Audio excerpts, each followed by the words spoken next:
Hello, and I'm so glad you could join me again. Now look, old man's winter, he's got a little bit older, thus he's got a little bit colder. That means we gotta come in a little bit hotter and a little bit bolder, right? The last time we were together, we went over a solar panel. Prior to that, we went over combining an electric blanket and a power station. Now, this time we're going to talk about combining all three to extend your runtime and to give you a little more leverage. Now let's start off with the Bedford blanket. Nothing special. It's got a micro plush liner, and you want to try to find one that has a warm liner because that'll help use less energy out of your power station. Now, look, if you're planning to get one, great. If you already have one, that's even better because this three-part combination will keep you warmer than a sweater. Now I've already got things plugged up here, so I'm going to go ahead and cut them on. I won't keep you long. The inverter's already on. It's on the side here, so you power it on and off. And we'll power up the blanket. And we took it down to its lowest setting. It's pulling 2 watts. Now, as you increase the settings, it's going to pull more and more watts out of the device. As you can see, at its highest setting, it's going to be pulling 170 watts. I don't know if you guys can see that. I will zoom in so that you can. Take it down a little bit. And zoom in one more time. And I'm pretty sure you guys should be able to see that. Okay. All right. I'm gonna take it down so that you can see that again. Now, this in itself, it does have a preheat function. Zoom back out, get you back in focus. Okay, this does have a preheat function. If I turn this off and turn it back on, hit the preheat button, you'll see your POB actually on the control panel, and it's immediately going to go up to almost its highest setting, and it's going to hold it there. Now, this blanket does have regulations, so it's going to turn on and off intermittently to maintain that setting.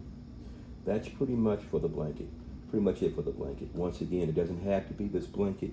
Anything that you can find that is, cost effective will work for you. Let's turn this off.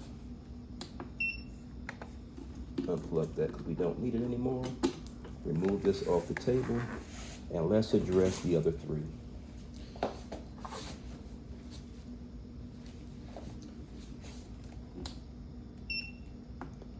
I got all three of these together as a combo.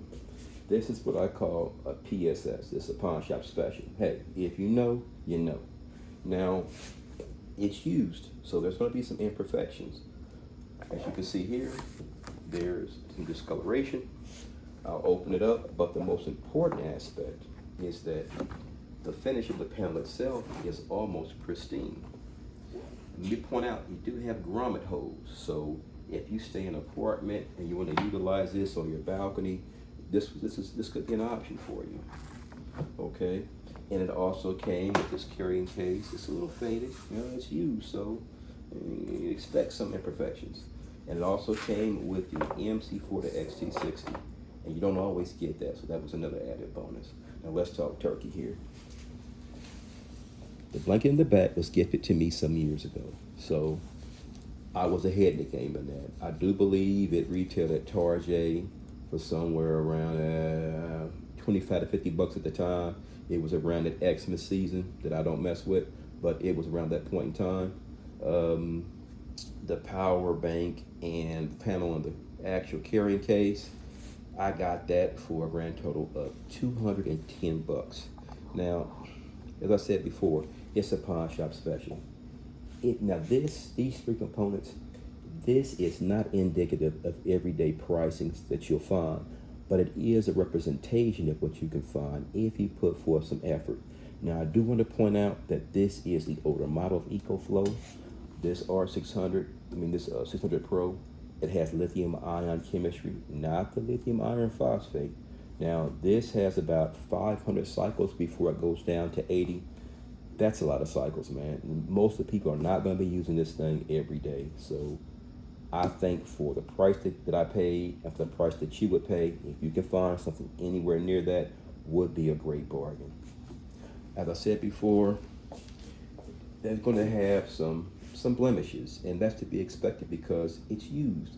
But you're looking for the most bang for your buck, especially if we're talking about camping or emergency preparedness or doing some tailgating, because these are items you're not going to be using every day. So there should be some grace given when it comes to, looking at what may not be absolutely perfect about the device or the accessory. Outside of that, guys, that's all I have for you. If you have any questions, you know where to leave them at down in the comment section, and we can rapid taste about that. And I will stick with the heating thing going forward for maybe one more video because it's that time of year. And outside of that, man, be kind to one another and take care of yourselves. I'll see you guys with the next one.